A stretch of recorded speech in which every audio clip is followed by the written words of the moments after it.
Olá, olá, olá! Sejam muito bem-vindos aqui ao primeiro episódio do nosso podcast, o Pode Papai. Pode, papai. Seja muito bem-vindo, Bruno. Boa. Eu sou o Rafael. Se apresenta, Bruno. Apresento. Vamos nessa. Vamos nós.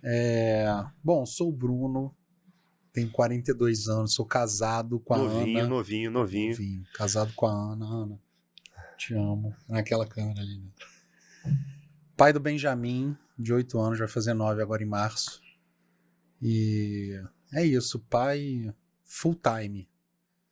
Trabalho em casa, de home office, então só não dei de mamar. Essa é a minha definição. Tirando isso, acho que eu fiz bastante coisa. Boa. E teve uma tentativa, teve uma vez que eu dei mesmo, assim, pra ver se ele tava chorando muito. Eu falei, cara, tem que sair umas gotinhas de leite aqui.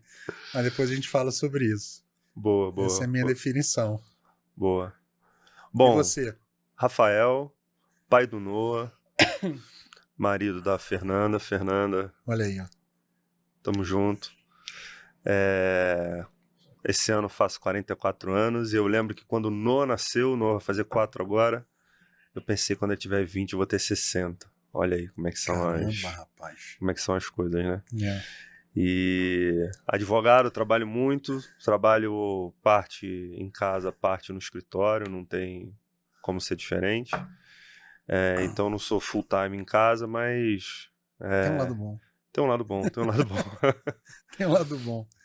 Mas eu acho que eu sou também um pai bastante presente e tento ser na medida do possível, né? A gente erra bastante, mas sempre tentando acertar. Boa. É isso. Vamos nessa. Bom, acho que a ideia aqui da gente montar um podcast, começar a falar sobre paternidade, tem muito a ver com os nossos papos do dia a dia, né, Bruno? A gente conversa muito sobre isso, fala sobre isso, troca muita ideia.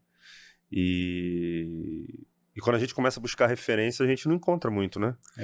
Tem grandes referências, né? Eu não vou falar o nome aqui, mas acho que não precisa, mas são poucas. Tem pouca gente falando sobre isso. Muita gente falando muito mais sobre maternidade, Sim. que é algo esperado mesmo, né? Sim. Mas sobre paternidade eu acho que muito pouco. Então, os nossos bate-papos aqui, o nosso dia a dia, que a gente troca muito sobre isso, por que não a gente dividir isso com mais pessoas, né? Sim. E colher opiniões, enfim, a gente somos pais em constante aprendizado e transformação, né? Total. E a gente conta, né, com a participação de todo mundo, Sim. comentando, dando opinião, concordando, discordando, falando como é que é nas suas casas. E é isso, os pais precisam trocar também, né? É isso. A gente vê muita mãe trocando, muita mãe... A rede de apoio das mães e tal. Precisamos de rede de apoio também, papais. É A gente isso. também precisa de apoio. Boa. E, bom, para começar, eu acho que vale a gente ir lá no começo, né? A gente começa do começo. Então, a pergunta que eu te faço aqui, a gente começa a falar sobre paternidade justamente com a vontade de ser pai. Como é que foi para você? Você sempre teve vontade de ser pai? Não? Foi algo que surgiu ao longo do tempo? Como é que foi para você? Boa. Sempre, cara. Sempre tive essa vontade. Não lembro assim, a partir desse momento aqui eu comecei a ter, mas né, desde que eu me entendo como gente, eu sempre quis ser pai. Era um sonho, então é um sonho realizado. Um sonho. Era um sonho, cara. Era um sonho. Legal. Sem ter família com filho. Hoje eu tenho um filho, mas enfim, a família não precisava ter 3, 4, 5 filhos. Mas família não necessariamente a quantidade. Pelo menos um. Era meu sonho, sempre foi. Sempre gostei de criança, sempre brinquei o tempo todo. Cara, sempre quis, assim. Eu já tive uma experiência no exterior só com criança. Já trabalhei numa ONG lá fora, em Israel, com 30 crianças. E eu era um dos tutores, digamos assim. Eram crianças que tinham problemas de coração, especificamente. Era uma ONG lá, mas, assim, eu ficava maravilhado. E dava conta, assim, de fazer tudo com eles lá. Isso já tem bastante tempo. Isso foi em 2010. tenho 15 anos. Mas resumindo, cara, é um sonho realizado. E eu vou dizer que até hoje me emociona ter esse sonho realizado. Apesar do Benjamin, pô, já ter 8 anos, vai fazer 9. Cara, até hoje, cara, que maneiro, né? Que bom que eu consegui, que eu realizei esse sonho, porque realmente não me via, acho que eu seria bastante infeliz se eu não tivesse. Eu também sempre tive vontade de ser pai. Eu acho que eu precisava nessa vida aqui ter essa experiência, passar por essa experiência. Não sei se eu consigo chamar assim de um sonho, mas sempre achei que eu deveria passar por essa experiência, entender como seria o processo da paternidade. E eu acho que o principal motivador disso, além da experiência em si, é deixar um legado para o mundo, né? A gente tenta sempre transformar o mundo, a gente sempre tenta transformar o nosso entorno, impactar positivamente. E um filho, eu acho que você consegue deixar uma extensão tua para o mundo depois que a gente vai, porque você passa os teus ensinamentos, os teus valores, tentando mostrar o que é certo, o que é errado. E a criança, obviamente, com as experiências dela, ela cresce, ela vai criando ali no entorno dela, ela vai tendo as experiências dela, e eu acho que ela certamente leva um pouquinho da gente para o mundo, e a gente deixa um legado. Sim. Eu acho que eu já, né, com quase 9 anos, já tive muitas coisas muito legais, assim. Mas até esses dias eu estava pensando, cara, poucas vezes eu tive tanto prazer do que o dia que eu levei o Benjamin no Maracanã para assistir um jogo do Flamengo. Olha aí, porra, que cara, maravilha. Ali, cara. Você sabe que o Noah pediu, né, esses dias. Papai, eu quero ir no estádio ver um jogo do Flamengo. Nossa. Cara, eu levei uma... né, a gente mora em São Paulo já há bastante tempo. E ele nasceu praticamente aqui. A gente veio para cá, ele tinha 1 ano. E aí com 1 ano eu não levei, né? Com meses eu não levei. E aí uma vez a gente estava no Rio, né, eu levei. E, cara, que momento maneiro, assim, como pai, levar. Tem uma fotinho lá dos dois, ele me abraçando, na arquibancada, com o estádio todo atrás, estava lotado. Jogaço, 2-1 Mengão. Legal. Começou perdendo, depois viramos. Foi maneiro. E falando em Flamengo, o estádio tem 2 coisas interessantes, e ambas eu acho que envolvem paternidade. A primeira o Noah nasceu em São Paulo, né? A gente veio do Rio, a gente vai fazer 8 anos de São Paulo, mas ele nasceu aqui. E o colégio anterior ao que ele está hoje, a gente necessariamente precisava passar em frente ao estádio do São Paulo, ao Morumbi ali. E eu falando de Flamengo para ele o tempo todo, Flamengo, e num belo dia que passamos ali, ele viu um ônibus do São Paulo ali dentro, vermelho, preto, um branquinho disfarçado ali, ele falou, olha, um ônibus do Mengão. E desde então, ele conhece o estádio do Morumbi como o estádio do Flamengo. Ele vai fazer 4 anos, eu vou precisar em algum momento contar a verdade para ele. Quero ajuda aí, como é que vocês fariam? Eu queria uma ajuda, porque eu vou precisar um dia contar para ele que ali não é o estádio do Flamengo, mas ele é Flamengo. Boa. Mengão. E a segunda experiência interessante, falando sobre paternidade, como é que o pai ama o seu filho, né? De uma maneira incondicional, a ponto de ter um choque de paixões ali. E eu tô falando do meu pai. O meu pai é fluminense. É Fluminense? É Fluminense. O meu irmão mais novo é Fluminense. E eu desgarrei, eu virei Flamengo. Porra, que beleza. Só que eu nunca... Que benção. A gente evolui, né? Eu comecei Fluminense. Poucos sabem dessa história. Meu pai me deu a camisa do Fluminense. Né? Vai ser Fluminense. E eu falei, em dado momento, eu não quero ser Fluminense. E aí eu tinha um amiguinho que jogava bola comigo, era Vasco. Eu falei, eu vou ser Vasco. Foi? Passei uma época, Giovanni, Romário, tinha uma turma boa, como é que é o nome dele? Bismarck, era uma geração maneira ali do Vasco. Mas eu falei, não quero ser Vasco, não é legal ser Vasco. Em 88 o Bahia foi campeão brasileiro, eu virei Bahia, olha que loucura. É mesmo? Vira E casaco. era o Bobô, era o atacante e tal. E depois eu fui, aí pela primeira vez eu fui ao Maracanã, assim, lotado, de verdade, e virei Flamengo. Mas, enquanto eu era Vasco, o meu pai me levou numa final de Taça Guanabara, Fluminense e Vasco, na torcida do Vasco, e ele sendo Fluminense. E Olha o aí. Vasco ganhou nos pênaltis, 9-8. Eu lembro que mesmo? o Acácio, o goleiro do Vasco, Uhum. defendeu um pênalti lá e foram campeões da Taça Guanabara. Mas você vê como é que é a paixão de um pai pelo seu filho, que é capaz de levar na torcida adversária. E foi a primeira vez que eu fui ao Maracanã, acredita? mesmo. Foi a primeira vez que eu fui Não ao poder Maracanã. torcer no gol. Não poder Não poder torcer, vibrar. né? Enfim, eu virava, papai, o Fluminense, não sei o que. Ele, não pode falar, não pode falar. A gente tá aqui na outra torcida e tal. Mas como é que a paternidade, né, permite esse tipo de coisa? Você quase que negar a sua paixão de time em prol do filho, em prol do... Você sabe que é interessante você falar que o amor incondicional, eu fico brincando que teve uma vez que eu encontrei um pessoal e tal, aí o filho, era, sei lá, 1 ano mais ou menos, bebezinho, tava no colo da mãe dormindo. Aí eu falei, esse momento é maravilhoso. Aí eu brinquei, eu falei, se tem um momento que a gente tem um amor incondicional, é esse, quando o filho tá dormindo. Porque quando ele tá acordado, talvez não seja tão incondicional assim. Fiquei brincando, óbvio. Eu falei, esse é o momento. Esse é o momento da mais pureza. O amor incondicional tá nesse momento. Passa pelo momento que o filho tá dormindo. Aí você não tem a menor dúvida. Mas enfim, brincadeiras à parte. E isso acho que desde ali da época ali do recém-nascido, né? Que quando a criança dorme, quando os pais, né, tem aquele momento de descanso ali. Como é que foi essa fase? Você lembra? 8 anos? Eu lembro bem. Eu me lembro bem, cara.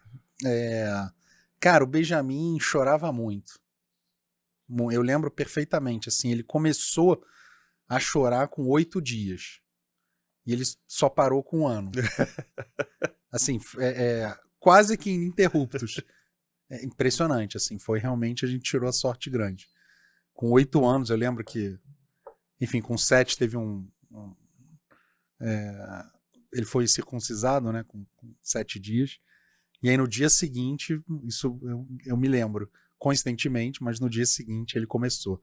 Cara, ele chorava bastante, assim, era bem... E é engraçado, olha que coisa interessante, sonho e, cara, é óbvio que é a minha maior paixão. Teve um momento, não sei se eu já contei isso pra você, que eu tava com ele no colo, bebezinho, chorando pra cacete. E eu me perguntei pra mim mesmo, eu falei, gente, por que ter filho? Por que eu fiz isso? Que ter filho, mano? Tipo, não tava fazendo sentido, chorava, cara, muito. Você vê, cólica? Então, não dá pra saber, né, cara? Assim, pode ser cólica, refluxo, aí tenta de tudo, tem a história. Não, depois eu conto depois do colicalma. Mas, enfim, não dá pra saber. Aí leva no médico, pode ser uma coisa, pode ser isso, e simplesmente sobrevive e espera o tempo passar.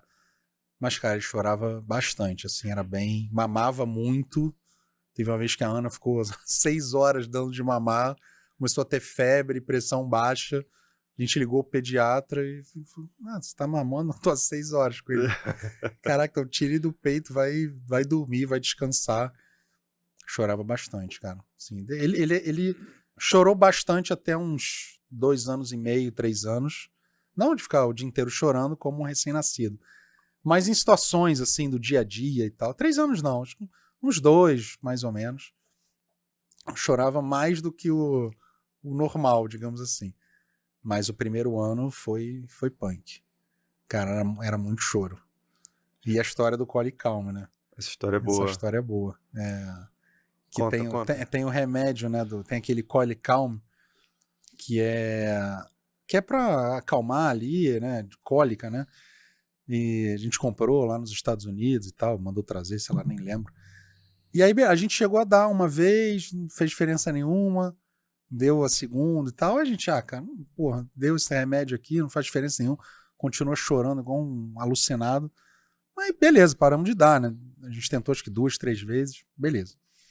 E aí, mó tempão depois, talvez, sei lá, 6 meses, 8 meses, 1 ano depois, eu fui arrumar ali o armáriozinho, as coisas dele e tal, e esse remédio caiu no chão. E aí quando ele caiu no chão, ele ficou preto. Ele é um líquido transparente, ele ficou preto. E aí eu olhei e falei, caraca, tipo, que Estragou remédio... muito, né? Não, que remédio do demônio, né? Caraca, pô, remédio preto. Ainda bem que eu parei de dar. E aí eu peguei, olhei, eu falei, caramba, vou jogar no lixo e tal. E aí, quando eu peguei pra jogar no lixo, tava escrito ali, agite bem antes de usar. Né? E quando você agita, o remédio fica preto. Né? E a gente não tinha agitado. Então a gente dava o remédio errado. Soro de calical. Um soro, exatamente. Por isso que não fez efeito nenhum. Não que tivesse, né, teria feito, não dá pra saber, mas enfim. Eu não agitei nenhuma vez, não ficou preto. E aí eu fui descobrir, sei lá, meses depois que tinha que agitar e era preto mesmo. Enfim, são erros que a gente comete. Coisas de pai de primeira viagem, de pai de primeira viagem, cara. São muitas coisas engraçadas. Eu lembro que nessa época de recém-nascido, família toda no Rio, né? A gente aqui em São Paulo, a minha sogra veio dar um apoio pra gente aqui. Ela ficou, acho que uns 3 meses, né, sogra? 3 meses? Que bom, 3 meses e ajudou bastante. Pô, no início. Naquele início ali foi importante. E eu tive 1 mês de licença paternidade, o que é um negócio muito legal. Porque pensam só na mãe, né?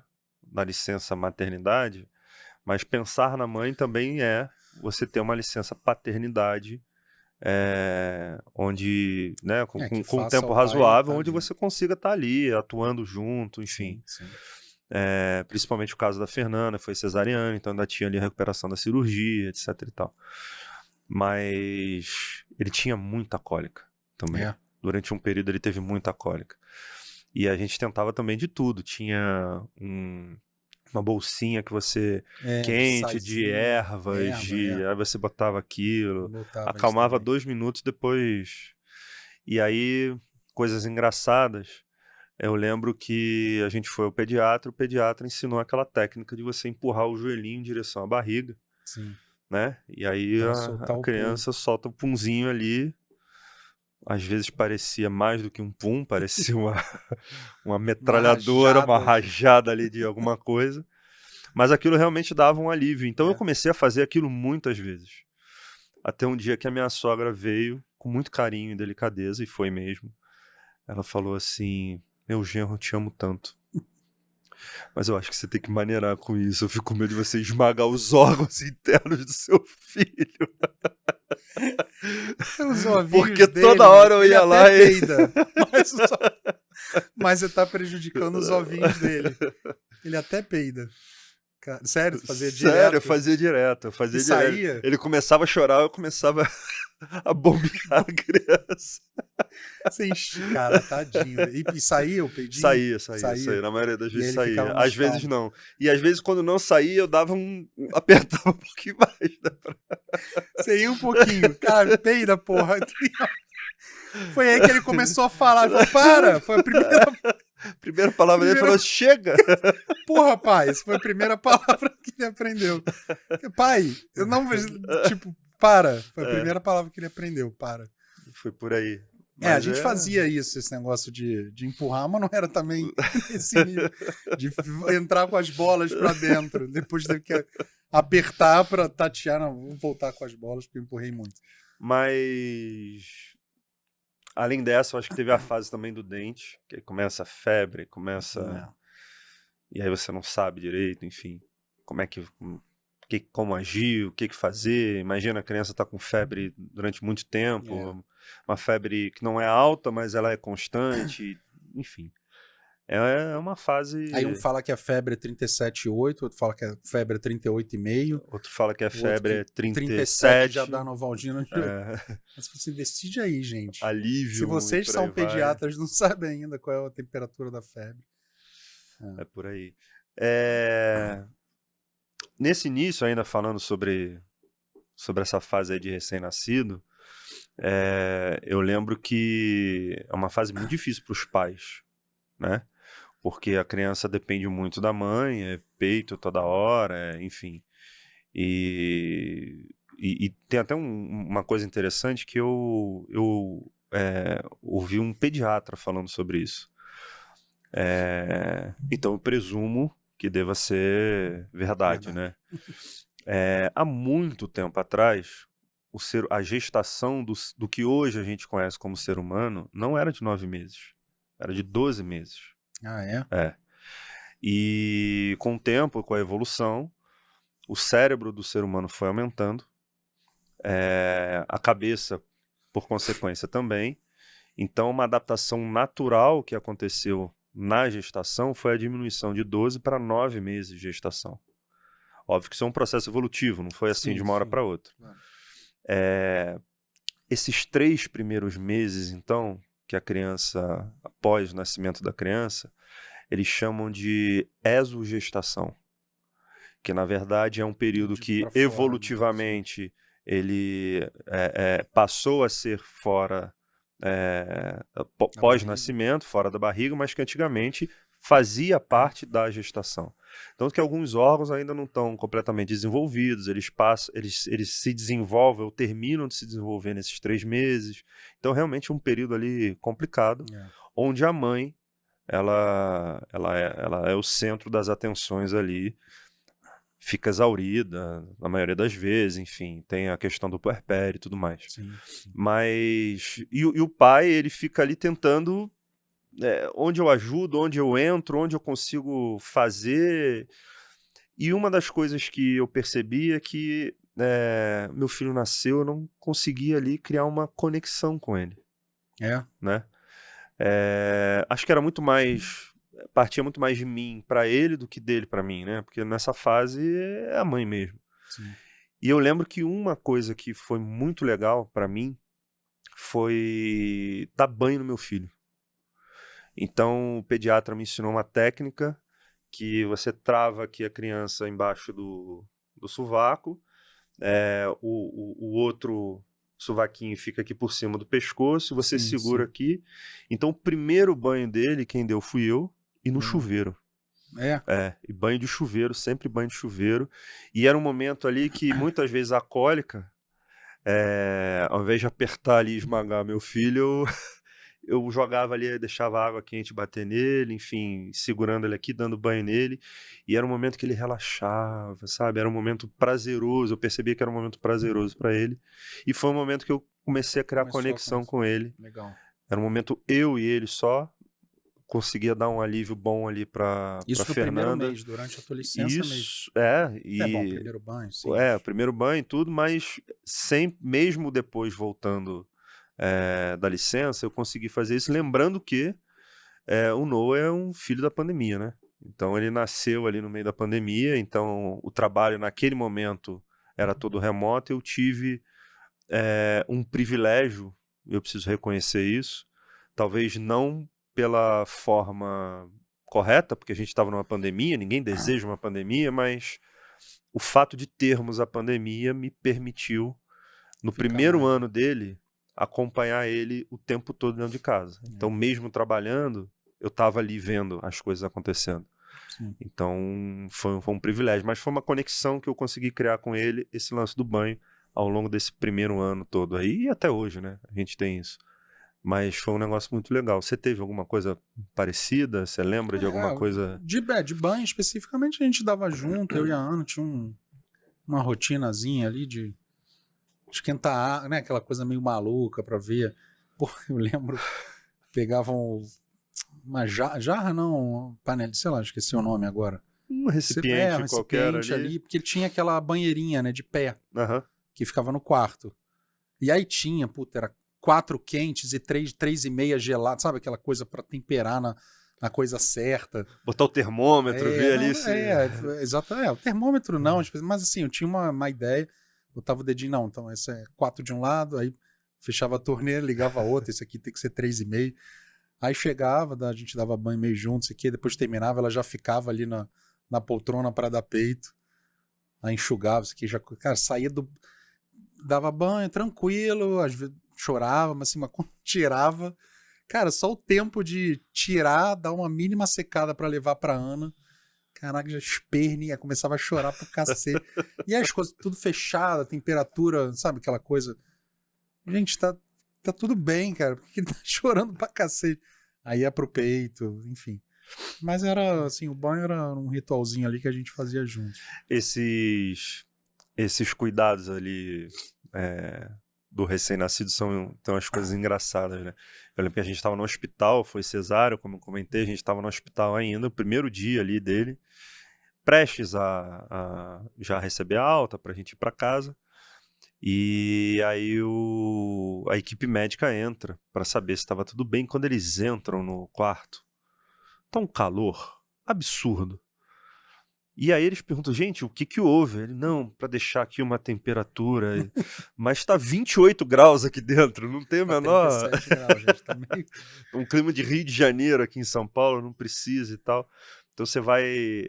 Essa primeira fase ali do desconhecido é interessante, que você vai tentando ali cercar de todos os cuidados. Cara, é um modo de sobrevivência, cara.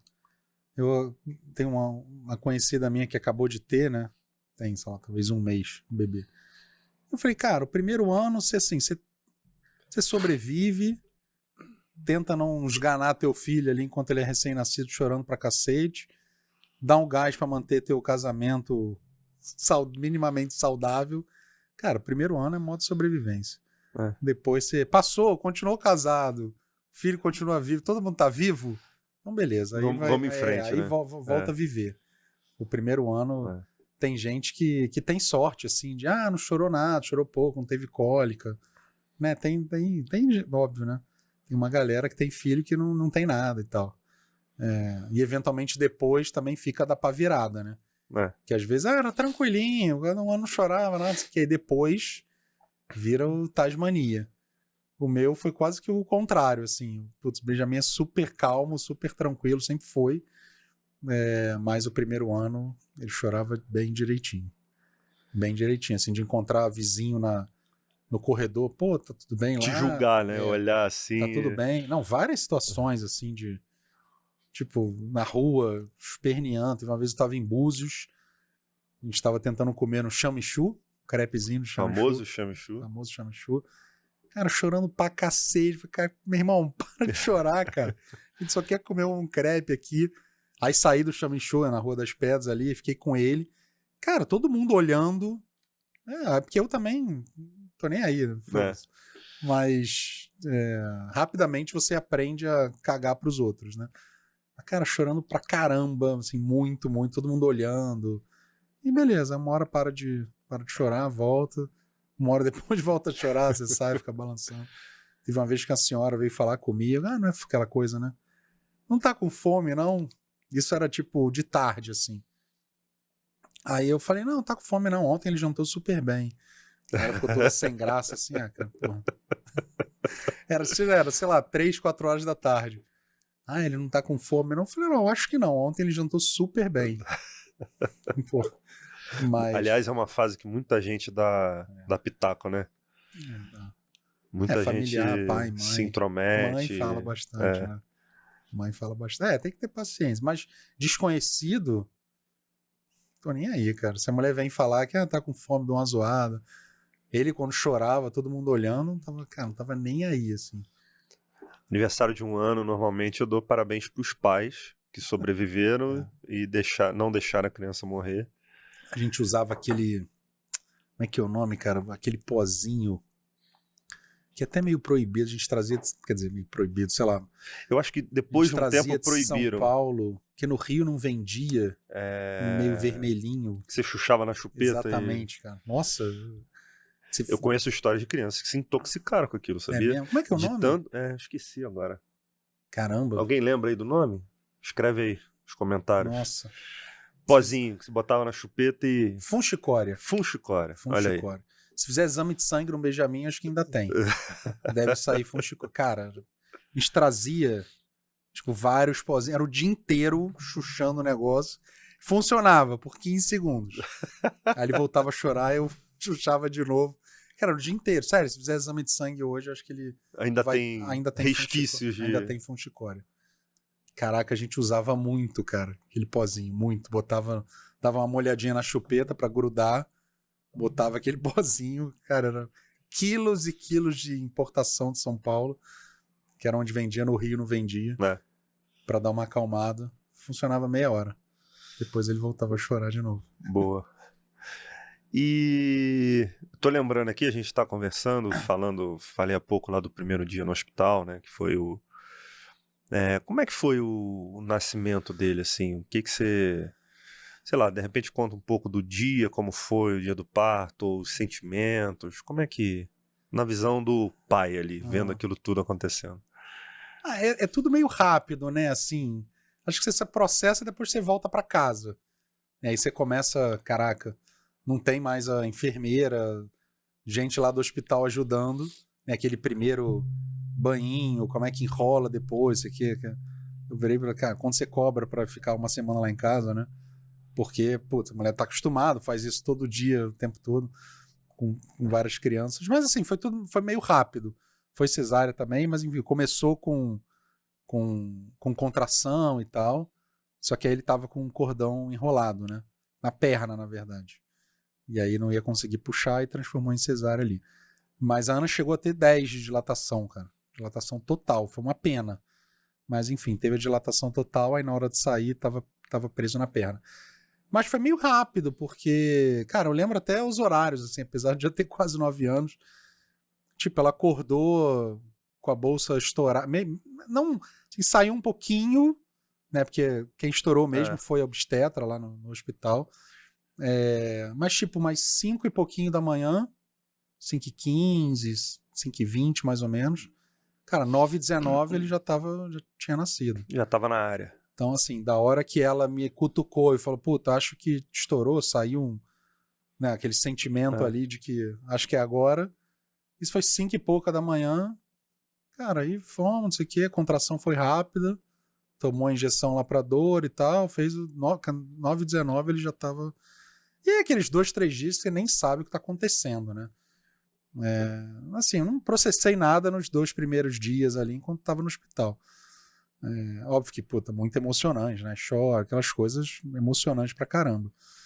A gente tem uma coisa engraçada, porque, pô, eu sou muito branco, o Benjamin mais ainda. Quer dizer, a gente vai ficando um pouco menos branco, vai pegando sol ao longo da vida, mas quando nasce é uma folha de papel, né?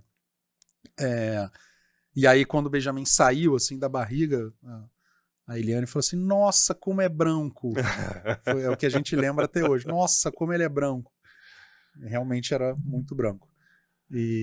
Mas assim, os primeiros 2, 3 dias de estar no hospital, você, caraca, você não sabe o que está acontecendo direito, né? Você olha e fala, caraca, que bizarro, nasceu meu filho. E depois que você começa a processar e as coisas começam a acontecer. Mas foi tudo meio rápido, assim, não teve, sabe, nada de tanta preparação assim. Claro que ansiedade, óbvio, né? Mas assim, no dia mesmo foi rápido. Então, 2, 3 dias depois a gente já tava com o moleque em casa, tendo que Maneiro. virar. E o teu? Eu lembro que o Noah a Fernanda foi uma gravidez que teve diabetes gestacional, né? E então tinha uma expectativa de nascer muito grande, mas ela foi controlando tudo isso e ele nasceu num peso ótimo, num tamanho ótimo. E nasceu com 38 semanas mais um dia. Boa. É o 38 mais 1, o famoso 38 mais 1. O Benjamin foi quase no limite. Quase no limite. Foi 41,3. É. Que é 42, assim, no limite. E aí eu lembro que foi uma segunda-feira, dia de uma reunião importante que a gente tem lá no trabalho.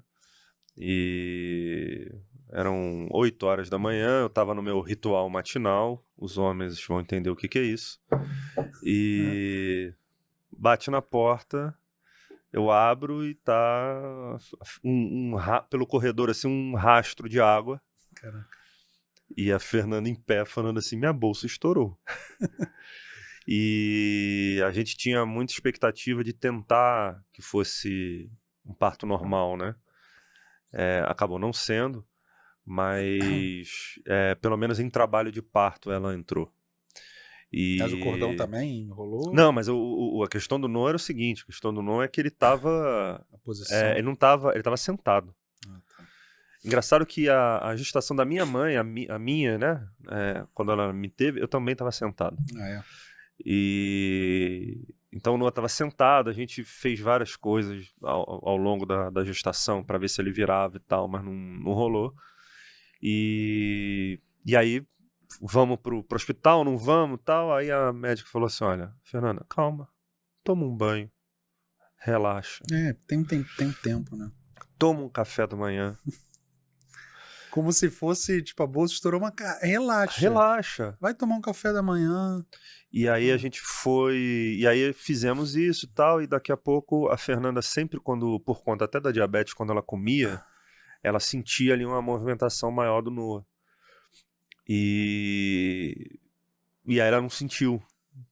Eu não sei se ela não sentiu mesmo, ou se ela tava ali ansiosa com aquilo, enfim. E não tá mexendo, vambora. E aí foi aquela correria pro hospital. E ela falava, e aí ela começou a ter contração. E aí ela falava pra mim assim no carro: vai rápido, vai rápido, vai rápido, vai rápido. Aí daqui a pouco ela: vai devagar, vai devagar, vai devagar.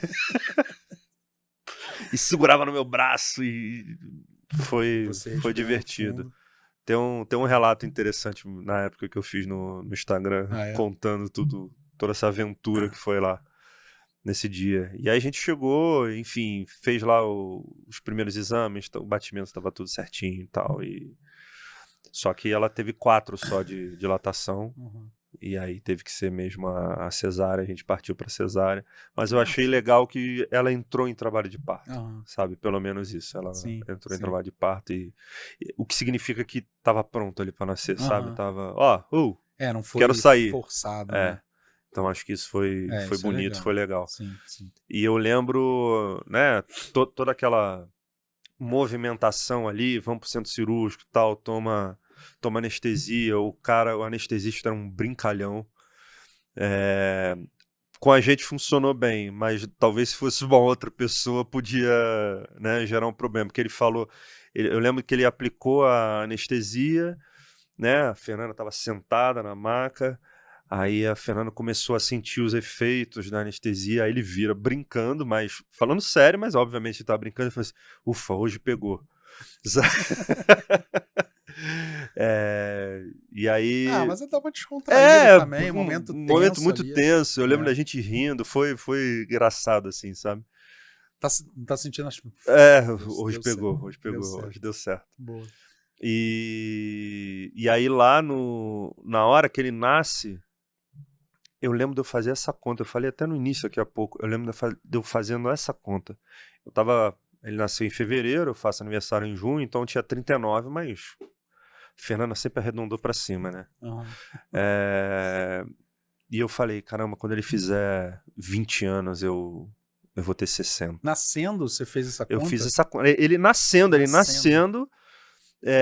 Aquele momento todo ali, eu fazendo essa conta. E a questão da responsabilidade, né? Que você olha e fala assim, caramba, ter filho não é uma brincadeira, né? Você passa a ter um ser ali que vai depender de você. Você é responsável por ele integralmente até a vida adulta dele. Sim. Né? Não é sei lá, um bichinho de estimação. Não é uma... E não estou desmerecendo aqui os bichinhos de estimação, né? Mas a comparação é... Mas você precisa, né? Sim. É aquele senso de responsabilidade que bate na tua porta ali naquele momento. Sim. Então por isso que eu fiz esse cálculo. Eu falei assim, com 60 anos, será que eu vou estar bem para acompanhar ele com 20? Caraca. E quando ele tiver 30, eu vou ter 70. Expectativa de vida do brasileiro hoje deve estar o quê? Lá na hora. Bateu essa... Na hora, antes de cortar o cordão umbilical dele. Caramba, E aí eu falei, rapaz, e olha aí, o senso de responsabilidade. Ali eu virei adulto de vez, eu acho. Ali virou a chave. Não que antes eu não fosse, sim, obviamente, sim. mas ali, muda, não. Ali você vira uma chave que ela nunca mais volta, sabe? A vida muda bastante. Completamente. Muda bastante. Por isso que eu perguntei desse momento lá, que o meu momento foi esse. Inclusive a tatuagem aqui foi nesse momento também. Na hora de tirar a foto, tem aquele pezinho lá que... Sim, né? sim. a impressão Você digital você ali. botou. Aí a fotógrafa colocou aqui, eu falei, isso vai virar uma tatuagem. Eu que Você não que pediu tenho... pra botar? Não, ela que sugeriu. Ah, Ela é Kátia Rocha, Boa, nossa Kátia. fotógrafa, lá no dia. E aí ela colocou aqui. Ela falou. Ela Aí falou, ó, você. coloca aí, vamos tirar uma foto. E aí eu falei, isso vai virar uma Era só pra uma tatuagem. foto. Só pra uma foto e virou a Maneiro. tatuagem. Legal. Ficou legal. Você sabe que falando de tatuagem, eu não tenho nenhuma dele, né? Mas eu tenho pensado bastante. E aí eu tenho pensado assim de. Eu sempre penso, putz, é um pouco diferente do que, né, o pessoal costuma fazer e tal. E aí tem uma fotinha assim, que tem um bracinho dele, o bracinho com a mão, que são as nossas. A minha mão, a mão da Anne e a mãozinha dele, assim. Aí eu tô pensando também em botar no braço. Maneiro, maneiro. Mas eu acabei de aumentar essa daqui, porra, coça pra caramba, depois chato, fica passando pomada, isso aqui. É pior do que na hora, sem sentir nada. Aí só de ficar pensando, ai, quero ficar 10 dias com esse negócio coçando pra caramba, insuportável. Mas daqui a um tempo eu faço. Eu ia fazer até junto, no mesmo dia. Aumentar essa e fazer a outra. Mas eu joguei pra frente. Mas eu tava pensando em fazer esse bracinho Legal, com a legal. mãozinha, assim. E é o bracinho todo gordinho, meio Michelinzinho, Michelin, assim. né? E aí, enfim, tô pensando em fazer aqui. Boa. Mas eu não tenho ainda tatuagem dele. Nesses 8 anos aí do Benjamin, assim, teve algum momento de tensão, algum momento, sei lá, de Não alguma foi questão que isso, cara. de saúde, sei Não, lá. foi tranquilo, cara, esses 8 anos. Ele nunca teve nada, cara. Pô, né? não, tô brincando. Não, uma tensão de... Teve uma vez... olha que legal, né? A vida tem umas coisas. Ele teve uma urticária, né? Bem forte. Ficou todo empolado. E ele ficou internado 3 dias. Ele tinha 1 ano e 11 meses. Tinha um pouquinho menos de 2 anos. Ainda mamava, inclusive. E... Cara, todo empolado, assim. E aí, hoje você olha e fala assim, tá bom, né? Quer dizer, pode ter alguma complicação, fechar a glota, essas coisas. Assim, passado o período de já não vai fechar mais, você fica um pouco mais tranquilo, mas ele ficou todo empolado. E aí ficou 3 dias internado para tomar, né, o medicamento na veia, para diminuir mais rápido e tal. Não que tenha sido super tenso, mas é uma apreensão. E também, puta, criança, quando fura pra botar o acesso, né? Nossa, aquilo, caraca, me incomodava muito. Aí o cara errava, aí furava e não saía, e tinha que tirar. Putz, teve uma hora que o cara tirou, e porra, ele chorando pra cacete. E aí nessas horas, eu pelo menos tenho sempre a atitude de intervir ali. Acho que eu aprendi um pouco dessa com a minha avó, que ficou muito tempo no hospital, então você tem que ter muito jogo de cintura. Aí quando eu vi, tirou uma, tirou a segunda, na terceira, eu falei, cara, para aí, cara. Muda pra, sei lá, alguma outra pessoa pode tentar, porque a pessoa vai ficando ou um pouco mais nervosa, e tem um pouco dessa política de tentei uma vez, aí troca, né? Com adulto é assim. Às vezes você vai tirar sangue, não consegue pela primeira vez, troca a pessoa. Então foi meio tenso, assim, algumas vezes eu tinha que segurar ele, sabe, ele chorando pra caramba, eu segurando os bracinhos, e o cara furando e tal. Mas aí, olha que interessante. A gente tava no Sabará, né? Uhum. Não sei se você já foi. A gente batia ponto. Ô, Benjamin, tá aqui de novo. Teve uma época. Entrar na escola, VIP, fica doente. né? A gente ia com alguma frequência lá. E é ótimo, por sinal, super recomendo, né? Um hospital pediátrico. E aí teve um dia, um desses 3 dias que ele ficou internado, eu tava, lá tem um andar de brinquedo de criança, né? E aí eu tava lá, com o Benjamin brincando e tal, e uma porrada de criança brincando, e aí um pai do meu lado também, aí eu comecei a, né, falar com ele, puxou assunto e tal, olha que interessante, aí, o que houve, né, com teu filho e tal, aí eu comentei, cara, a gente não sabe ainda, suspeita de algumas coisas e tal. Mas enfim, tá melhorando. Acredito que, sei lá, daqui a 2 dias ele já vá pra casa. Resumindo, e aí eu acabei perguntando pro cara, né? Pô, e aí, a sua filha e tal? eu vi que era uma filha dele, tava com leucemia. Aí ele falou, minha filha tá com leucemia e tal. Cara, eu nunca vou me esquecer disso, porque, tipo, pô, meu filho tá com uma urticária, daqui a 2 dias já vai voltar pra casa e não tem nada, né? Quando você compara, né? Sim, sim. E aí a filha do cara tava com leucemia. E aí eu voltei pra casa, assim, pro quarto, depois voltei pra casa, eu falei, cara, não foi nada, né? Não dá pra ficar... E quando não é nada, assim, sabe? Isso é uma coisa que eu... Putz, eu lembro até hoje. Eu lembro do rosto do cara, lembro da menina, sabe? Tipo, puta, o cara tá passando uma barra aí. E o Benjamin tá com urticária. Então, tá tudo bem. Mas, assim, não que tenha sido tenso, porque não era nada super grave. Mas, puta, filho internado, 3 dias e tal. Cara, nunca teve nada super... quebrar coisa, ou, sei lá, se machucar mais grave. Não teve nada disso. Tipo o Noah teve, né? Tipo no que... Acho que do peso que caiu, desse ou de outro? Não, daquele. O Noah, ele Aquilo também, pô. Ele tinha o quê? Ele tinha 2 anos ali. Aí ele... 2 para 3 anos, né? A gente tava na academia, eu e a Fernanda, como personal, e ele tava com a babá, e aí ele queria entrar na academia e tal. A gente relutou, mas a gente já tava terminando ali, né? Já tava finalizando. Aí ele entra com a babá, a gente finaliza o exercício, tira uma foto juntos, e foram... Sem brincadeira, tem um vídeo da academia, porque depois eu quis entender o que aconteceu, né? Uhum. Então eu pedi o vídeo lá, foi a academia do prédio, né? Da câmera. E eu contei, eu cronometrei.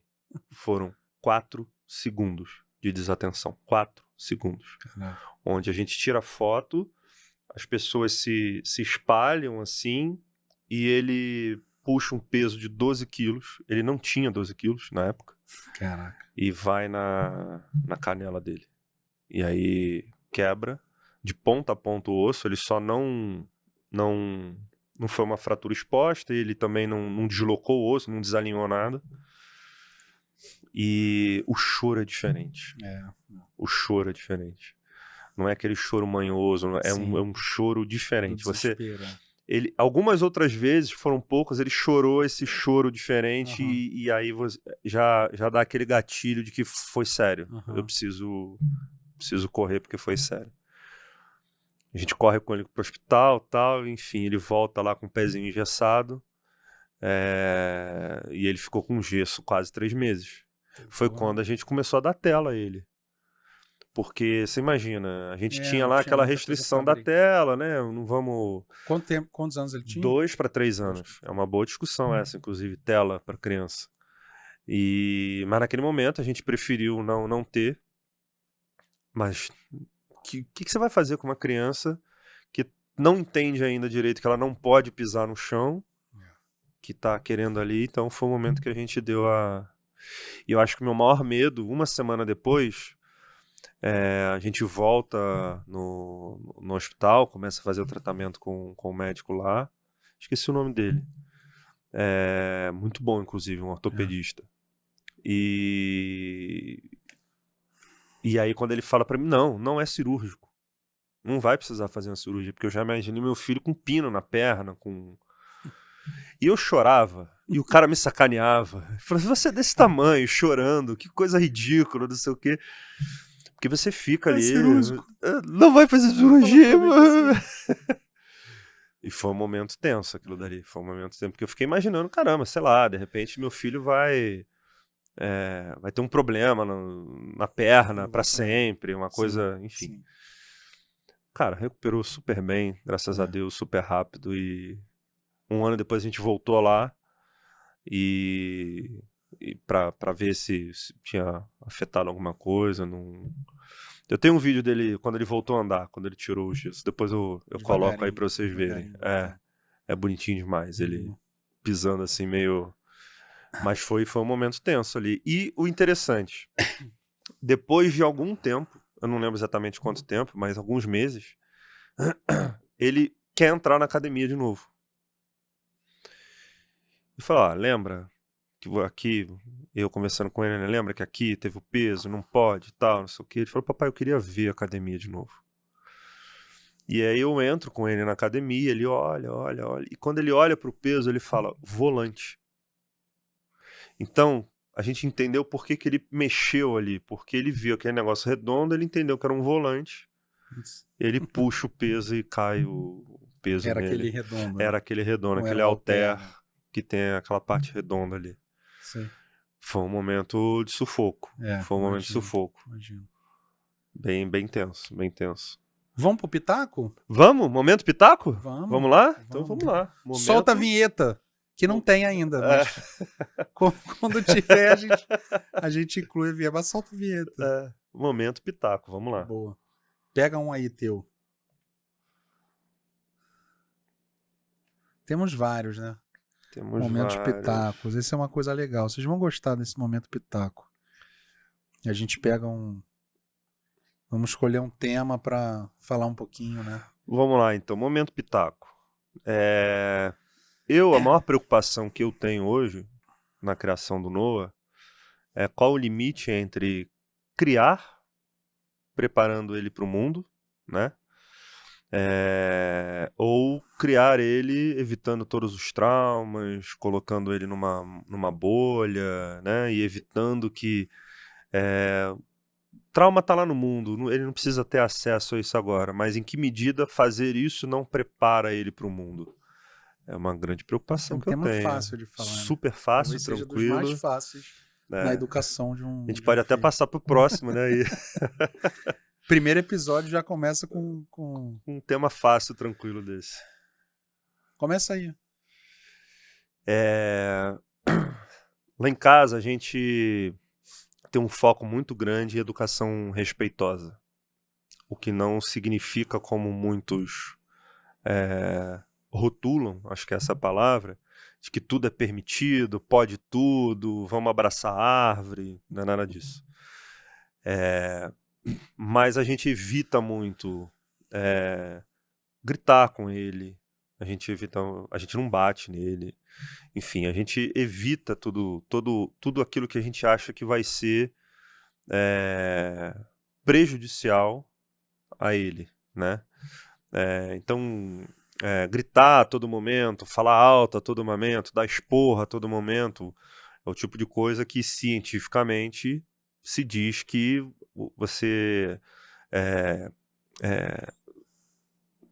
abre gatilhos ali, não sei se essa é a melhor palavra, melhor jeito de explicar, mas você dispara gatilhos ali de agressão, de proteção, né? Sim. Isso é só um exemplo. A gente senta muito com ele, explica muito para ele as coisas, por que está sendo feito isso, por que ele precisa fazer tal coisa, para ele começar a adquirir consciência. E mais do que isso, a gente tenta trabalhar muito nele autorregulação. Então, se ele ficou bravo, se ele ficou chateado com alguma coisa, se ele ficou nervoso com alguma coisa, peraí, calma. Primeiro se acalma, primeiro busca você entrar num estado de novo, sair desse estado, na verdade, para você ter um entendimento correto de por que você ficou assim, de o que você precisa fazer para não ficar assim. E óbvio, a gente está falando de uma criança que vai fazer 4 anos, sim, então sim. É um trabalho, a gente precisa confiar muito nesse processo. Que é até de médio prazo, né? Não é uma coisa que da noite pro dia vai funcionar, não é. E talvez por isso muita gente ache que, ou tenha a opinião de que isso não funciona, isso não é, porque não é imediato. Gritar é imediato, talvez. Não, sai daí, moleque, não faz isso, o quê? Você dá aquele esporrão, então o moleque vai sair dali na hora, com medo, vai... Mas o que ele tá... O que você tá ensinando com isso? O que você tá, né? Sim. Bom, o mundo lá fora é outro, né? O mundo, eu costumo dizer, o mundo não te trata com carinho, né? Você pode encontrar pessoas na tua jornada que vão te tratar bem, mas o mundo não tá aí para te tratar com carinho. Podia ser diferente, mas aí I have a dream, né? Cara, essa medida é muito difícil para mim. Essa medida acho que é o maior desafio de educar. Porque aos poucos ele está crescendo, ele vai tendo contato com o mundo, que não é carinhoso, e aí você começa a ter que explicar para ele como é que funciona o mundo, mas a referência que você está dando para ele dentro de casa é uma referência de carinho, de entendimento, e que ele começa a ter as duas coisas. Ele entra em contato no mundo em alguma medida, não é sempre, obviamente, né?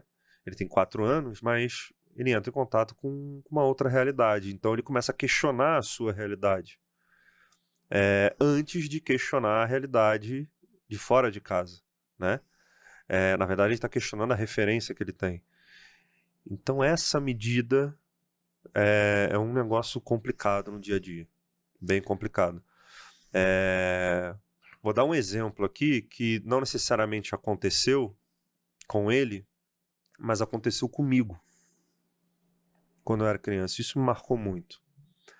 Meu pai dentro de casa sempre me ensinou assim: não pode bater em ninguém. Bater é errado.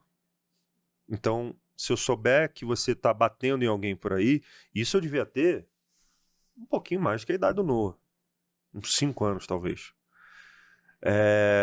Você vai arrumar um problema em casa. Porque não é para bater em ninguém. E tinha um menino na minha sala, lembro do nome dele até hoje, Alexandre. Lembro assim da fisionomia dele, assim, mais ou menos do rosto dele. E ele usava bota ortopédica. E eu lembro que aquela bota ortopédica fazia dele um kicker de futebol americano, né? Eu usei. Usou? Mas não chutava ninguém. Mas não chutava ninguém, olha aí. E eu lembro dele me chutando. E eu sentado, olha como é que são as coisas, né? Eu lembro eu debaixo da trave do futebol na escola, com a perna esticada assim, ele via e chutava a minha coxa e eu comecei a voltar para casa com a perna roxa. E eu lembrava sempre assim, pô, eu não posso bater em ninguém. Eu não devo bater em ninguém. Mas ele tá me batendo.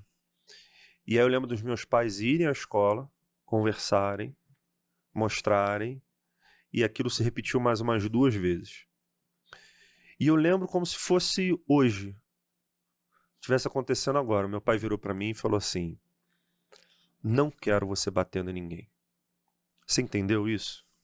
Olha nos meus olhos e fala: pai, eu entendi isso. Eu falei: pai, eu entendi, eu não vou bater em ninguém. E eu tinha lá meus 5 anos, mais ou menos. Pode ter uma variação um pouquinho mais ou menos, mas era mais ou menos isso, pelos cálculos que eu tô fazendo aqui. E ele virou para mim e falou na sequência assim: mas se te baterem, enfia a porrada. Então... Isso é um clássico, né?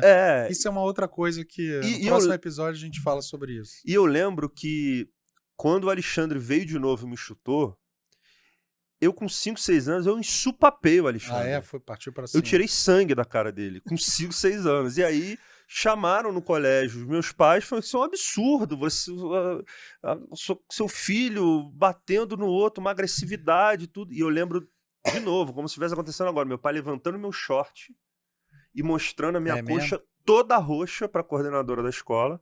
Não vou falar o nome aqui para não dar problema, que a escola existe até hoje. E falando assim: olha aqui, olha o que esse menino tá fazendo com meu filho. Eu vim aqui na escola 2 vezes e vocês não fizeram nada. Então ele precisa se defender. Então se vocês não fizeram nada, eu falei pra ele pra se defender. E eu lembro quando eu cheguei em casa, meu pai falou assim: mas não precisava ter tirado sangue no menino.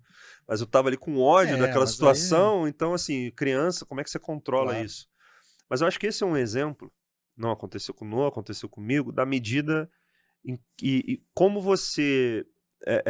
os valores que você dá pro teu filho, a forma como você cria o teu filho, do que é certo, o que é errado, e quando ele chega no mundo ele se depara com coisas às vezes muito diferentes daquilo que você fala em casa.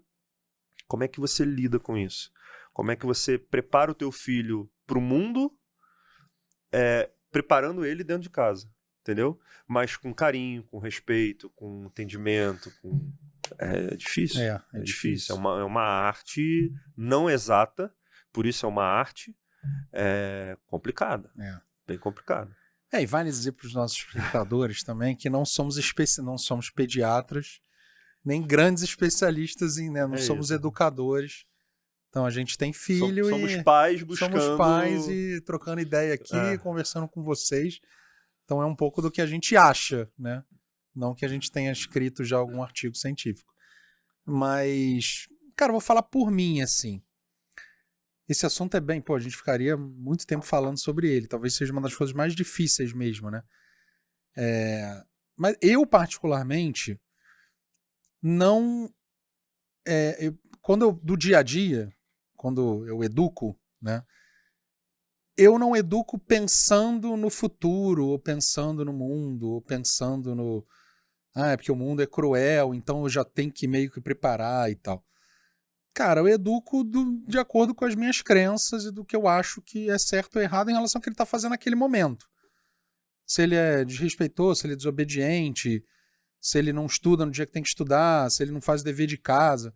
Até porque, né, é difícil você ter essa...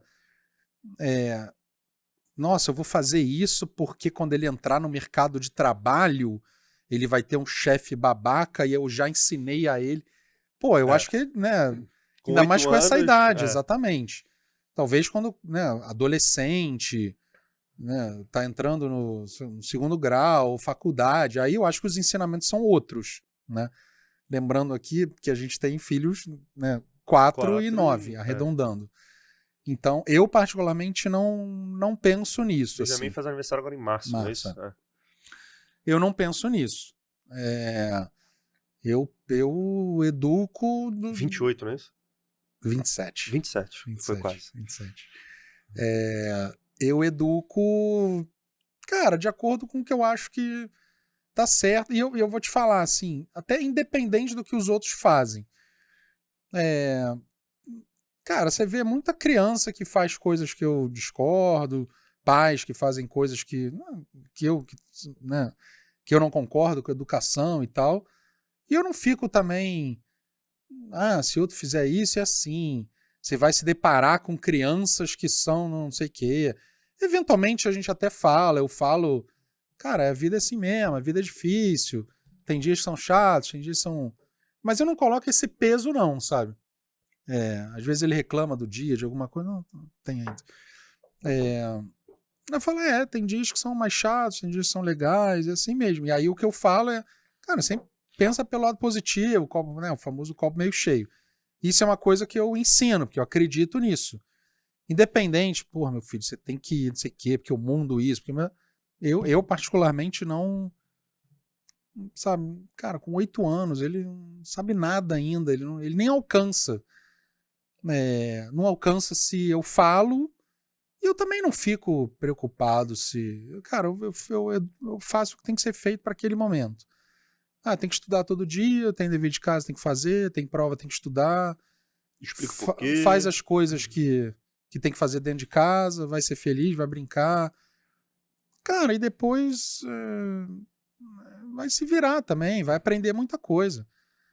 Claro que depois, lá na frente, ele vai agir de algumas maneiras de acordo com o que ele foi educado, de acordo com o que os pais falavam ou faziam, né?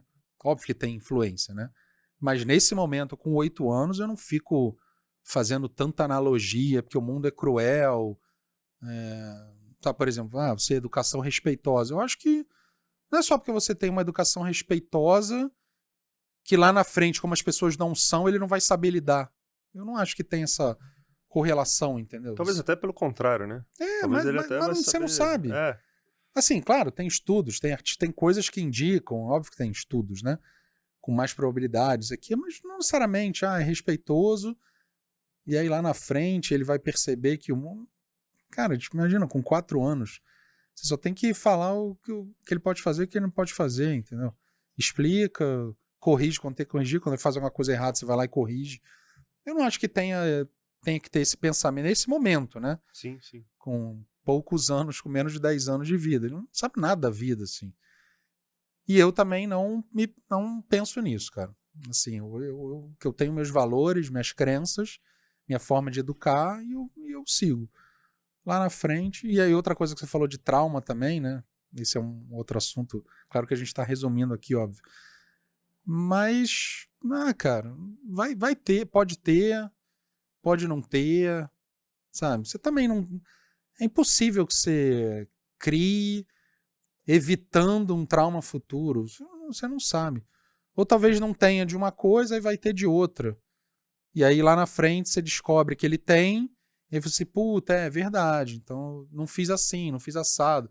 Ou fiz assim e talvez não fosse a melhor forma. Mas você vai descobrir daqui a 15 anos, daqui a 20 anos. Então, acho que pensar também nesses traumas futuros, eu particularmente, assim, poderia ter, né, em função de uma ou outra coisa que meus pais fizeram, não tenho, mas poderia. E, cara, meus pais não faziam o que faziam na época. Sei lá, se vai ter ou se não vai ter. Às vezes você evita de um lado, vai ter de outro. Você tá falando do garotinho que te chutava. O Benjamin tinha isso também no primeiro ano dessa última escola que ele... Agora ele mudou de escola. Mas ele tava na... Porque tinha um garotinho que chutava ele. Tinha um garotinho que chutava ele. E ele fala... E aí, entre aspas, é o traumazinho dele. Ou seja, não tem nada em relação aos pais. Teve um dia que ele até perguntou, isso é um trauma? Ele, né, assim... engraçado, né? De tanto que ele pensava... o garotinho chutar, um garotinho babaca que ficava chutando ele. Até hoje é babaca, inclusive. Desrespeitoso, babaquinha, criança. Bem babaquinha. Não vou entrar no mérito de educação, mas babaca. Tem criança babaca também. Tem adulto babaca, tem criança babaca também. Tem criança maldosa, cara. O Noah vai crescer um pouquinho, você vai ver que eu te contaria aqui muita coisa. Já com maldade mesmo, assim, já sabendo o que tá fazendo. Enfim, mas era um garoto que chutava ele o tempo todo. Ele não contou pra gente, não contava, porque, né? A gente foi descobrir no ano 2. Ele ficou 3 anos nessa escola, a gente só foi descobrir no segundo ano. Ele não fazia nada de volta, porque ele também é super tímido, super travado. Ele não é desses de, sabe, partir pra cima, assim, não é dele. E a Ana também fala, tipo, não bate ninguém. Mas se baterem, você mira no nariz. Entendeu? Seu nariz ou no olho. Na ponta do queixo. Mas ele, sabe, tipo, ele é tão bonzinho assim que ele, tá bom, mamãe. Tipo, não... Pode ser até que um dia ele faça. Às vezes ele já... Nossa, eu fiquei com muita raiva, já contou isso algumas vezes. Muita raiva de alguém, fiquei com vontade de bater. Ou seja, ele tem um pouco esse ímpeto, né? Mas ele é bonzinho, assim. Pode ser que daqui a um tempo ele soque a cara de alguém, se fizer. Mas ele não é dele, né? Mas enfim, volto pra não, né? Mas acho que eu particularmente não penso, nossa, eu vou fazer isso porque lá na frente, vou falar isso porque lá na frente. Nem de trauma, nem de o mundo real é punk, eu já vou preparar ele. Cara, é igual você virar pra um pai, uma mãe, ela fala assim, dorme bastante, hein? Né? Acho que a Fernanda falou isso também um dia dele. Foi ela ou não? Do quê? De dorme bastante. Mas dorme bastante. Porque depois que o teu filho nascer, você vai Na verdade, acho que foi ela também falou isso. Acho que na verdade ela escutou. Ela fez a crítica de que você não acumula sono. Exatamente. Então não... Mas é a mesma coisa, tipo, você até pode educar, porque lá na frente, mas caramba, lá na frente vai ter tem tantos fatores, tantas variações ao longo do caminho. Então não existe educação sem trauma, é isso? Vamos ver esse vídeo aqui? Não existe educação sem trauma. Quando meu filho tinha 9 anos, ele fazia futebol. Aí a turma toda do futebol ia pra Peneira de São Paulo. Ia fazer uma viagem pra ir lá pra São Paulo fazer peneira. Mãe, eu posso ir na Peneira de São Paulo? Eu falei, não, meu anjo, vai não vão gastar dinheiro com isso não. Ué, mas por quê? Eu falei, porque você é ruim de bola, ué. Sério, eu sou ruim de bola? Eu falei, você é péssimo, amor. Ué, e por que eu faço futebol então? Eu falei, porque você tem que fazer atividade física, ué. Mas você é ruim, meu filho, deixa eu te contar. Zagueiro. Falei, deixa eu te contar uma coisa, meu filho. Na nossa família, bola e viola esquece. Esse negócio é caneta. Eu traumatizei o menino, Rodrigão. Então, aí. Não existe educação sem trauma. A palavra trauma vem do grego taumazen. Sabe aquele pauzinho que você colocava numa árvore quando ela entortava? Aí você punha um pauzinho e amarrava com arame? Sim. Aí a árvore entortava pro outro lado, você punha um pauzinho e amarrava com arame. Quando a árvore crescia retinha, você retirava os arames. O que tinha ali onde estava o arame? Marca. O trauma é aquilo que eu promovo para que a coisa vá no rumo certo. Taumazen, marcar para colocar na posição correta. Não existe educação sem trauma. Por que não existe educação sem trauma? Porque somos pessoas imperfeitas criando pessoas imperfeitas. E aí? E aí? Como é que foi? Ó, vou começar nessa daí. Vamos lá. Eu acho assim, ó. Beleza, o filho é ruim de bola, tem que fazer exercício físico mesmo, não sei o quê. Mas é o tipo do comentário de... Talvez ela tenha falado isso, não sei se Eu não sei aconteceu mesmo, se mas ela só quis ser engraçada. Né? Mas, enfim, eu acho que tem coisas que você pode evitar, né? Você não precisa falar esse tipo de coisa pro teu filho, não precisa magoar, assim, de bobeira. Tem outro ou jeito. Ou ter essa crença de que, não, é o que a gente estava falando antes, não, já tô preparando pro mundo, porque vai criar casca.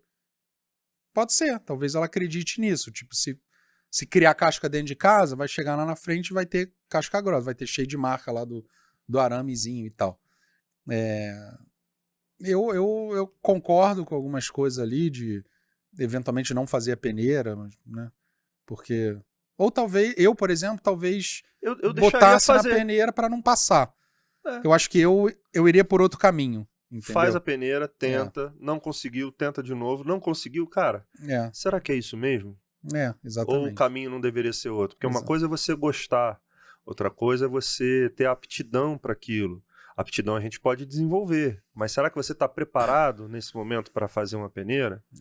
Enfim, eu acho que tem outras abordagens que você pode trazer. E ela evitou uma frustração do mundo real, que é querendo ou não, tentar uma coisa que o garoto queria e não passar, né? Porque ao mesmo tempo que ela diz aqui, criei o trauma, falei, você é ruim, tá estigmatizando a criança e não tá nem deixando ela tentar. Exatamente. Porque eu acho que você só chega à conclusão de que algo é possível ou não é possível depois que você tenta, depois que você se esforça, depois que você, né, tenta uma, tenta duas, tenta três, putz, esse aqui não é o caminho, eu tenho que buscar um outro caminho, que não é jogar futebol, de repente é outra coisa. Não, você quer tentar de novo? Tenta. Você acha que tem capacidade, quer tentar de novo? Quero, então beleza, ele vai lá e não passa de novo. Isso é bom. E eu vou dar um exemplo meu. Por incrível que pareça, eu fui federado de vôlei no Flamengo. É mesmo? Eu tinha ali meus 13, 14 anos. Maneiro. Já torcia pro Flamengo ou era vascaíno nessa época? Não, nessa época eu já torci. Nessa época eu já torci. E jogava vôlei pelo colégio, pelo Bennett, no Rio de Janeiro. Marquês de Abrantes 55, um belo colégio. Pena que acabou. Não vou entrar aqui no mérito. Acabou. Era da Igreja Metodista, seguidas mais administrações e o colégio, enfim, não vem ao caso. Kleber Leite. E aí jogava vôlei pelo colégio, não era craque de bola, nunca fui, mas fui jogar no Flamengo, tinha um professor de educação física, Arli Guimarães, olha aí, lembrando dos nomes. Você lembra bastante dos nomes. Eu lembro. Eu tenho, inclusive, não sei se é toque o que é, minha agenda é o nome completo de todo mundo. E se o nome não tiver completo, eu fico mega ansioso. Eu gosto de ter todos os dados ali. Eu tô numa época, nos meus últimos anos, aficionado por dados. Dados? Eu quero ser igual a alguns aí, que eu acho muito maneiro que o cara tem todos os dados na cabeça, estatísticos e tal. Não o que inventa. O que inventa, não. O que inventa é charlatão. Mas eu acho legal, assim, trabalhar com dados. E aí o Arli me leva para jogar no Flamengo e eu começo a treinar no Flamengo e eu nunca fui bom.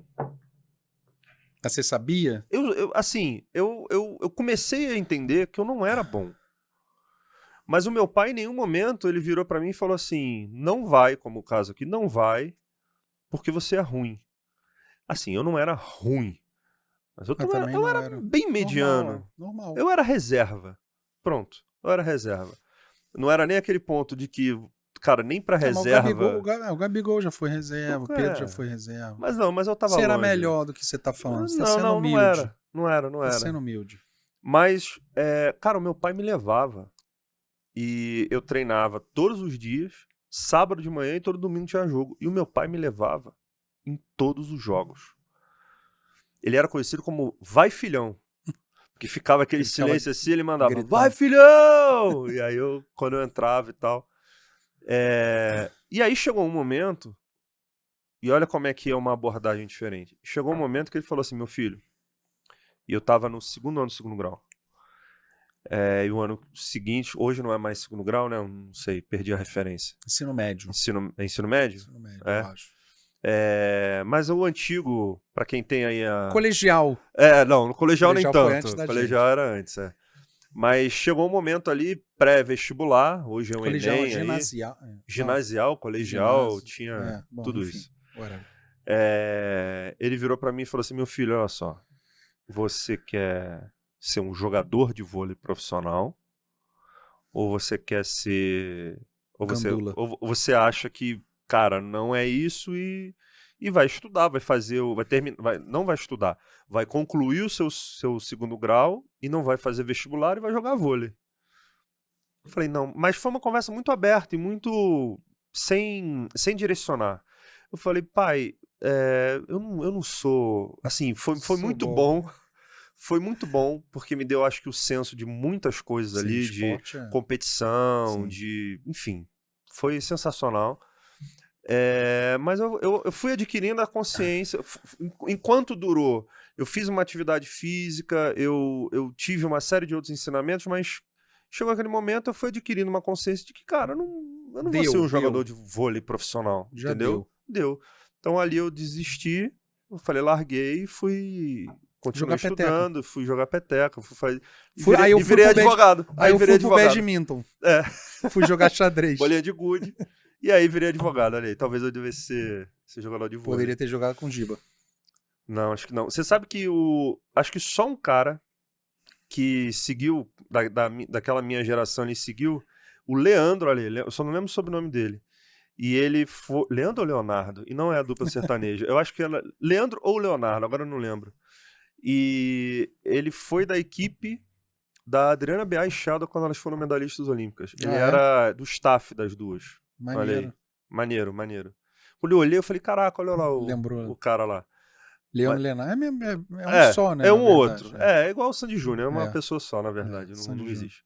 E, cara, foi totalmente diferente. Uma outra abordagem, uma outra, sabe? Então, assim, acho que vale a pena. Valeu a pena essa abordagem. E com um detalhe, que eu acho que foi muito legal isso tudo. Meu pai estava lá. Meu pai estava lá comigo. Então ele levava, ele participava. E a gente está falando o quê? De 30 anos atrás. A gente discute hoje muito uma nova paternidade, né? Que começa a surgir. Os pais cada vez mais, ao invés de usar a expressão ajudam a mãe, atuam como pais junto da mãe no seu papel de paternidade. Você vê, meu pai com todos os seus defeitos e acertos, muito mais acertos, era um cara que era presente, ele levava, ele incentivava, era conhecido como vai filhão. Então é uma abordagem, acho que a gente não precisa ficar criando trauma, né, nos nossos filhos. Eu acho que principalmente quando é proposital, mas quando você sabe que não é legal, aí eu acho meio desnecessário, entendeu? Tipo, beleza, ele escutou da mãe que ele não é bom, não sei o quê, mas ele pode acreditar nas coisas dele e não teve a frustração de não passar na peneira, que eu acho que é um outro assunto que a gente acha, não, é um outro assunto que a gente vai falar, né, como lidar com as frustrações e perda desde um joguinho simples até alguma coisa maior e tal. E aí ela, enfim, talvez lá na frente o problema seja não saber lidar com as frustrações.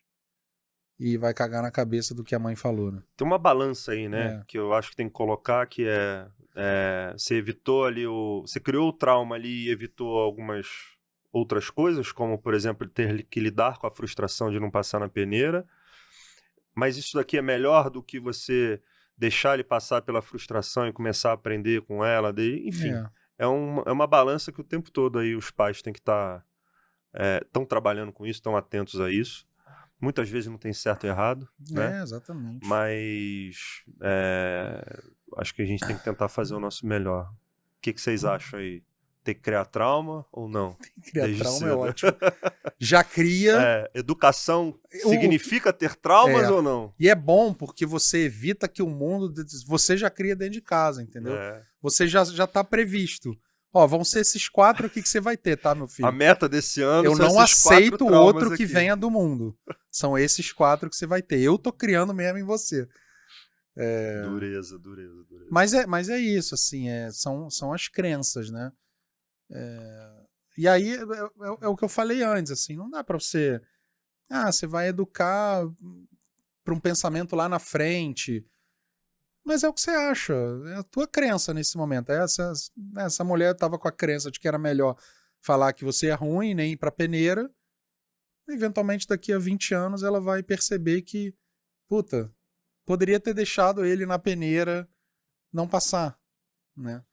Eu acho que, volta no ponto, assim, eu não faço isso de, sabe, pelo menos por enquanto, fazer essa analogia, eu trago o futuro, trago a valor presente, como é que vai ser a vida do trauma? Como é que vai ser exatamente? Trago o trauma, valor presente. Como é que vai ser o futuro?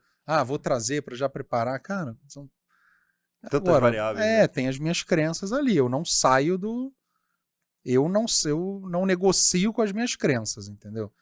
Agora, o que vai ser daqui a 15 anos, 20 anos, quando ele estiver no mercado, porque o mundo é cruel, não sei o quê, eu pessoalmente não educo dessa forma. E a Ana também, não, mas assim, a gente está falando aqui mais do lado paterno. Mas eu vou alinhadinho ali, sabe? Dependente do que vai ser no futuro. Mas a minha crença é de que se eu botar ele alinhadinho, teoricamente, lá na frente ele vai saber o que é certo, o que é errado, vai saber lidar com... a gente não sabe lidar com tanta coisa, vai descobrindo hoje, né? Coisas que acontecem, a gente vai aprendendo a lidar. Então, eu não trago o futuro a valor presente, não.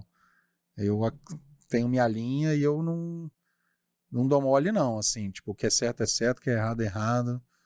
Cara, eu vou... tem alguns valores. Mas eu não forço o trauma, entendeu? Inegociáveis. Eu não acho que, tipo, essa plantinha do arame, não sei o quê, que quando tira, cria marca. Se criar, criou. Se não criar, não criou. Não preciso criar artificialmente, eu também não fico Eu me culpo, eventualmente, quando eu faço alguma coisa, depois eu percebo que... puta, exagerei, mandei mal, não era isso, aquilo. Aí beleza, aí, não faço mais. Ou se acontecer também, aconteceu. Mas não trago futuro a valor presente, não trago trauma futuro a valor presente, não. Boa. Bom papo, hein? É isso, hein? Pô, ficaríamos aqui bastante tempo. Maneiro. Vamos por uma próxima aí, acho que foi muito bom. Pra você que ficou até agora, que assistiu tudo, se você curtiu, dá o like, como é que é? Ativa o sininho, dá o like. E compartilhe. Compartilha, comenta o arroba do outro pai, do amigo. O que você concordou com a gente, o que você discordou. Lembrando um disclaimer aqui novamente. Boa. Não somos especialistas, não somos pediatras. A gente erra, a gente acerta, são as nossas visões, os nossos achismos, as nossas crenças em relação à educação. Mas ambos pais presentes e atuantes, que eu acho que isso é o mais importante. Né? E a gente dá muito, muito amor pra eles. É isso. Boa. Até a próxima. Valeu. Valeu, gente. Tchau. Precisava ser aqui assim. Porque eu erros de filmagem.